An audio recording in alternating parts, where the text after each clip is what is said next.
for on a platform of bringing down costs, increasing jobs and wages for working Americans. He made a very, very big deal about all of that. So how's it going? How is all of that working out for us? Well, every word Donald said about accomplishing those things was a lie, which was the plan all along, despite our inability as a people to recognize it, was to benefit the wealthiest among us, himself, his corrupt family, and his corrupt friends.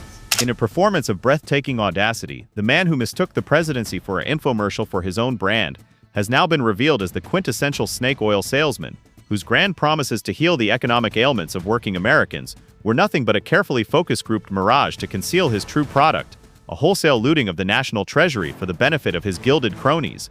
This wasn't a failed policy launch, it was a wildly successful con, where the art of the deal was always about swindling the electorate, draining the swamp only to replace it with a private moat for himself and his billionaire allies, leaving the rest of us with the spectacularly inflated bill for his ego. So while he continues his desperate nihilistic scramble to remain the center of a universe he fears will forget him the moment he leaves the stage, we are left to clean up the aftermath of his chaos, a stark reminder that the only thing he ever truly built was a soundproof bunker of self-regard, deaf to the very people he so gleefully sold a lie.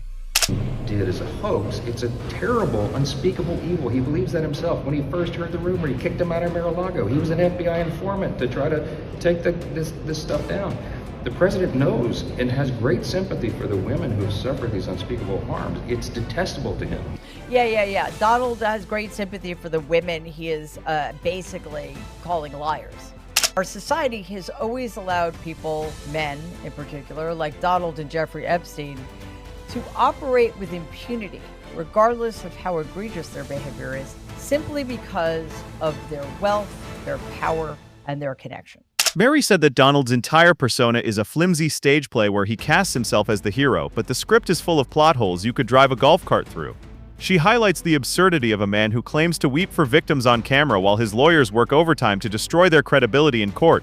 A masterclass in hypocrisy that would be impressive if it weren't so morally bankrupt. His greatest talent, in her view, isn't leadership or deal-making, it's performance art for the morally confused, where kicking a predator out of a resort is treated like a Nobel-worthy act of courage, and playing informant is just another role in the chaotic drama he directs to avoid ever being held accountable.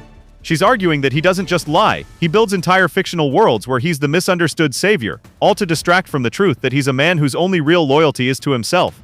Shielded not by strength but by a system that too often mistakes wealth for character and bluster for truth. Mary Trump's most devastating insight isn't just that my uncle is a fragile narcissist, it's that he's the ultimate product of a system that confuses wealth with worth, and power with principle. A man who didn't corrupt the system so much as he followed its most twisted rules to their logical conclusion that if you're rich enough you can live your entire life as a consequence-free zone, whether you're dodging drafts, defrauding students, or dining with disgraced financiers. His entire existence is a performance of impunity, a gilded carnival act where he hammers away at the foundations of justice, not because he's strong but because he's always been protected by the padded walls of privilege, and the only thing he truly fears isn't prison, but finally being treated like everybody else. He doesn't see rules as constraints, he sees them as suggestions written for lesser people, and his presidency wasn't a public service, it was a nationwide beta test of his theory that he could get away with absolutely anything, so long as he never ever stopped pretending he was above it all. It's quite unusual. Donald is a nihilist.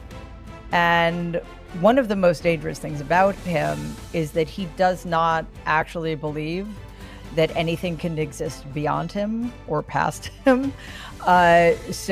Which is why the more his unconscious terrors become made conscious, the more he is going to try to maintain power, to distract not just the rest of the world, but himself from the very the reality of his own mortality, which quite frankly is something he has never contemplated before.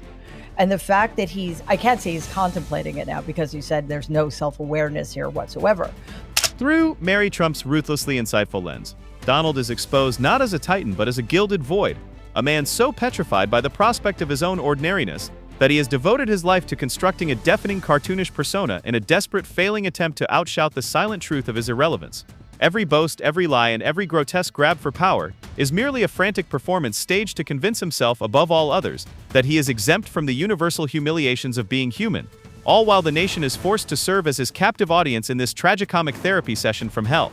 Behold the grand tragedy of Donald Trump, a man so haunted by the specter of his own mediocrity that his entire life has become a screaming gilded exorcism, a performance where every boast is a prayer against oblivion, and every lie a flimsy shield against the terrifying truth of his own fleeting relevance. He doesn't seek to lead a nation but to command a mirror, demanding an endless chorus of adulation to drown out the deafening silence of his own emptiness, transforming the sacred arena of American democracy into a chaotic, never-ending therapy session where the entire country is held hostage, forced to bear witness to the most expensive and dangerous midlife crisis in history. The Times piece quotes Donald saying, quote, "We're standing right in the middle of D.C. This was one of the most unsafe cities in the country. Now it's as safe as anywhere in the country." But Donald remains deeply unpopular in Washington, and videos of the protesters confronting him quickly ricocheted across social media, unquote. Yes, indeed, nothing illustrates just how safe D.C. is now when the President of the United States, surrounded by dozens of Secret Service agents and limousines and the Beast, travels 176 yards from the White House to have dinner at a very expensive, exclusive restaurant. Mary Trump's genius lies in her ability to dissect her uncle, not as a politician, but as a walking psychiatric emergency.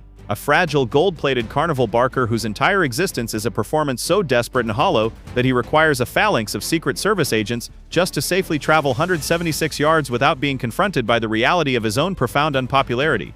She masterfully exposes the breathtaking chasm between the self-proclaimed champion of the forgotten man and the actual man, a nihilist in a too-long tie, so terrified of his own insignificance that he's willing to torch democracy itself just to feel the warmth of the spotlight, proving that the only thing he truly knows how to drain is the meaning from words, the integrity from institutions, and the wallets of anyone foolish enough to believe the con. With the precision of a relative who knows exactly which closet holds the skeletons, Mary Trump eviscerates the grandiose myth of her uncle by holding his cowardly reality against it, framing his pathetic, bubble-wrapped journey from the White House to a steakhouse, a pilgrimage requiring a military-grade motorcade to shield him from the jeers of a city that despises him, as the perfect metaphor for a man so terrified of insignificance he must construct a literal fortress of solitude just to eat a well-done steak. Her comedy is the weaponized truth of a psychologist who sees his entire political project not as ideology, but as a screaming, flailing performance art piece designed to prove he exists, a desperate and dangerous quest for external validation that, if left unchecked, will gladly sacrifice the very foundations of democracy just to silence the haunting echo of the lonely small man he sees in the mirror. If our government becomes more egregious, the resistance movement is getting louder and louder. One place that is really pushing back against Donald's baseless attacks is Chicago. For weeks now, Donald has been dangling the threat of a hostile takeover of that city, with no end in sight. As usual, he likes to keep attention on himself. He likes to be in the spotlight, so we are victims of his will he or won't he. And the residents of Chicago are making it really clear. Mary Trump's commentary consistently frames her uncle's behavior through a clinical, psychological lens, arguing that his actions are not driven by ideology or political strategy, but by profound personal pathology. She asserts that Donald Trump is a fragile narcissist whose entire identity is a performance designed to mask a deep-seated terror of his own insignificance and mortality. Her dissection highlights the glaring contradictions in his persona, such as claiming empathy for victims while his legal team discredits them, or posing as a law and order strongman while being a primary source of chaos. Ultimately, she contends that his relentless pursuit of attention and power is a destructive attempt to escape his own emptiness, a quest that threatens democratic norms because he believes the rules are for others, not for him. Her analysis is less a political critique and more a diagnostic warning about the danger of a man who must constantly prove he exists. Mary Trump would skewer this entire spectacle as the quintessential expression of her uncle's pathetic emptiness, arguing that his threat to invade Chicago isn't a policy position but a tantrum thrown by a man who cannot tolerate not being the center of attention. She'd point out that the city's fierce resistance is his worst nightmare, a cast of extras refusing their role, rebelling against the director of his own delusional reality show. In her view, this proves his strength is a complete fiction. He's just a noisy, fragile man whose only genuine skill is projecting power he's never actually possessed. Ultimately, she'd conclude that his flailing gestures aren't really about governing. They're the flailing of a man trying to convince himself he exists at all, desperately needing even the anger of others to drown out the deafening silence of his own irrelevance. This happened.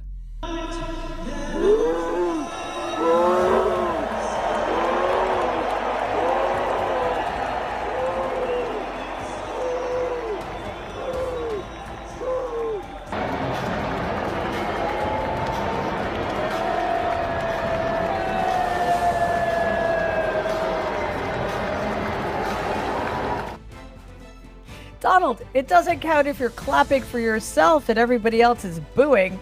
Listen, that's what happens when you're stupid enough to show up at a quintessential New York event, the men's final of the US Open, coming to a city that hates your guts. Mary Trump would use this incident as a perfect metaphor for her uncle's entire existence.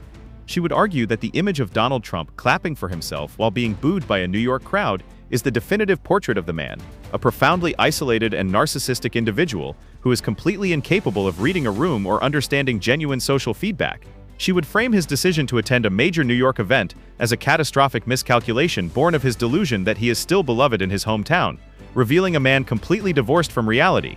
Mary Trump would analyze this incident not as a simple political miscalculation, but as a stark clinical display of her uncle's pathological narcissism and profound inner void. She would argue that his decision to clap for himself while being resoundingly booed at the US Open is the ultimate evidence of a man who is psychologically incapable of distinguishing between adoration and contempt, as any form of attention, even furious public rejection, serves the same desperate purpose, validating his existence. In her view, this behavior reveals a person so emotionally bankrupt and devoid of an authentic self that he must constantly provoke a reaction, any reaction, to quiet the terrifying silence of his own insignificance, mistaking the sound of widespread disdain for the roar of a crowd he desperately believes is his to command.